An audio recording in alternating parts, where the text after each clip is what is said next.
তুমি এখনো নামাজ পড়ো না, এখনো তুমি মসজিদে ঢুকতে পারো নাই। তুমি কি দেখো না মসজিদগুলি বন্ধ হয়ে গেছে? তুমি ইচ্ছা করলে আর মসজিদে ঢুকতে পারবা না, তুমি ইচ্ছা করলে আবার মসজিদে ঢুকতে পারবা না। দেখো না অনেক মসজিদ বন্ধ হয়ে গেছে।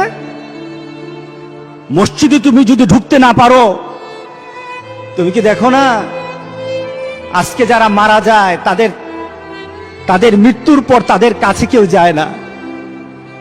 তাদের মৃত্যুর পর তাদের কোনো সিস্টেম ওয়েতে তাকে দাফন করা হয় না, তাকে উচ্ছিষ্ট একটা জিনিসের মতো মাটির সাথে দাফন করে দেওয়া হয়।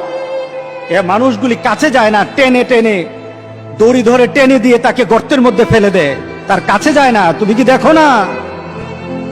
তুমি কি দেখো না আমার মাবুদ আমাদের প্রতি রাগ করে আছে? আমাদের মাবুদ আমাদের প্রতি রাগ করে আছে। আমাদের মাবুদকে আমাদেরকে সন্তুষ্ট করতে হবে, সন্তুষ্ট করতে হবে। যিনি গজব দিয়েছেন উনি আমাদেরকে বাঁচাবেন। আমরা আমাদের মাবুদকে রাজি করতে হবে। আমরা তওবার মাধ্যমে আল্লাহকে রাজি করতে আর চেষ্টা হব। গোটা পৃথিবীর মুসলমান, আর সময় নাই, আর সময় নাই। আপনি এখন বাংলাদেশের রাস্তাঘাটে হাঁটেন, এমন পরিবেশ যেন আল্লাহ না করে, জোরে বলে আল্লাহুম্মা আমিন। এমন পরিবেশ যেন আল্লাহ না করে বাংলাদেশের মানুষ ঘর থেকে বের হবে না। যখন ঘর থেকে কেউ বের হবে তার লাশটা বের হবে, কেউ জানাজাও দিবে না।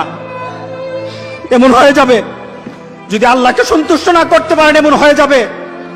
সুতরাং আমরা আল্লাহর কাছে প্রাণ বলে আজকে কাঁদি। যারা নামাজ পড়ো না, তুমি টের পাও না মসজিদের দরজা তোমার জন্য বন্ধ হয়ে যাবে।